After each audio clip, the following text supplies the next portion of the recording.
নমস্কার বন্ধুরা, আমি সোমাস কিচেনে সকলকে স্বাগত।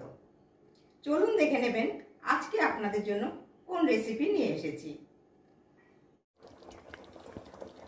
অল্প সময়ে খুব সহজে সুস্বাদু মটন কারি কীভাবে বানানো যায় সেই রেসিপিটাই আজকে আপনাদের সাথে শেয়ার করব। তাহলে চলুন দেখে নেবেন রেসিপিটা। এখানে নিয়ে নিয়েছি 1 কেজি মটন। মটনটা এবার ম্যারিনেট করে নেব। দিয়ে দেবো পরিমাণ মতো নুন, 1 চামচ দিয়ে দিলাম হলুদ গুঁড়ো, 1 চামচ কাশ্মীরি লঙ্কা গুঁড়ো, আদা বাটা 1 চামচ, রসুন বাটা 1 চামচ, হাফ কাপ টক দই, আর দিয়ে দেবো অল্প সর্ষের তেল। খুব ভালো করে মটনটা মেখে নেব। খুব ভালো করে মটনটা মেখে নিলাম। এবার এইভাবে রেখে দেবো 1 ঘন্টা। কড়াইতে কিছুটা সর্ষের তেল গরম বসিয়ে দিয়েছি। এবার দিয়ে দেবো আলুর টুকরোগুলো। আলুর টুকরোগুলো সব দিয়ে দিলাম। এর মধ্যে দিয়ে দেবো সামান্য পরিমাণে নুন, অল্প কাশ্মীরি লঙ্কা গুঁড়ো আর অল্প হলুদ গুঁড়ো দিয়ে আলুটা লাল করে ভেজে নেব। আলুটা লাল করে ভাজা হয়ে গেছে, এবার তুলে নেব। এবার ওই তেলের মধ্যে দিয়ে দেবো ফোড়ন। দিয়ে দিলাম 5টা ছোটো এলাচ, 3 টুকরো দারচিনি আর 5টা লবঙ্গ, 3টে তেজপাতা দিয়ে একটুখানি ভেজে নেব। এবার এর মধ্যে দিয়ে দেবো 4টে মিডিয়াম সাইজের পেঁয়াজ কুচি দিয়ে পেঁয়াজটা লাল করে ভেজে নেব। পেঁয়াজটা কালার এসে গেছে। এবার এর মধ্যে দিয়ে দেবো 1 টেবিল চামচ রসুন বাটা আর 1 টেবিল চামচ আদা বাটা। খুব ভালো করে ভেজে নেব। এবার দিয়ে দেবো 1 টেবিল চামচ কাঁচা লঙ্কা বাটা। আদা রসুনের কাঁচা গন্ধটা যাওয়া অবধি খুব ভালো করে ভেজে নিতে হবে। খুব ভালো করে ভেজে নিলাম। এবার এর মধ্যে দিয়ে দেবো কিছু শুকনো মশলা।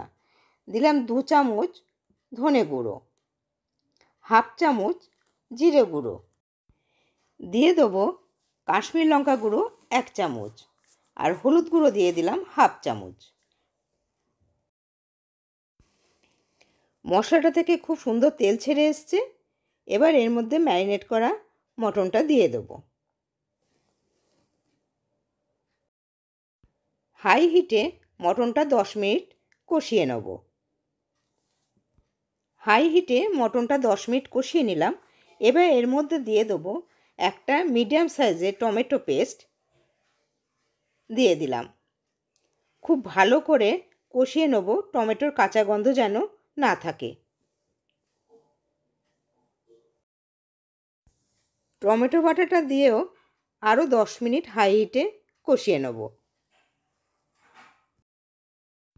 টমেটো বাটাটা দিয়ে খুব ভালো করে 10 মিনিট কষিয়ে নিলাম। এবার এর মধ্যে দিয়ে দেবো ভাজা আলু। একসাথে আলু আর মটনটা কষিয়ে নেব। আমার রেসিপিটা যদি আপনাদের ভালো লেগে থাকে তাহলে লাইক এবং শেয়ার করবেন। নতুন বন্ধু যারা আমার চ্যানেলটা এখনও সাবস্ক্রাইব করেননি তারা সাবস্ক্রাইব করে পাশে থাকা বেল আইকনটা একটু প্রেস করে দেবেন। তাহলে আমি যখন নতুন কোনো ভিডিও আপলোড করব আপনাদের কাছে নোটিফিকেশান পৌঁছে যাবে।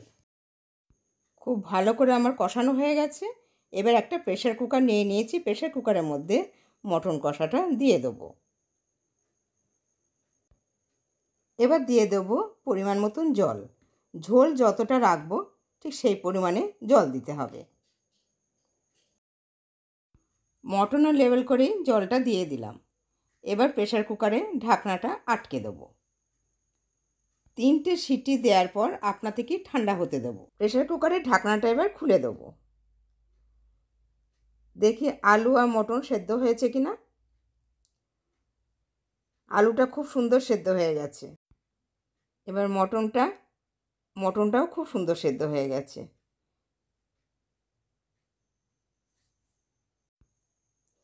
গ্যাসটা আবার জ্বালিয়ে দিলাম। এবার এর মধ্যে দিয়ে দিলাম 1/2 চামচ গরম মশলা গুঁড়ো। খুব ভালোভাবে মিশিয়ে নিলাম। তৈরি হয়ে গেছে অতি লোভনীয় মটন কারির রেসিপি। আপনারাও বাড়িতে ট্রাই করে আমাকে জানাবেন কেমন হয়েছে। আজ এই পর্যন্তই, আবার দেখা হবে নতুন ভিডিওর সাথে। সকলেই ভালো থাকবেন। ধন্যবাদ।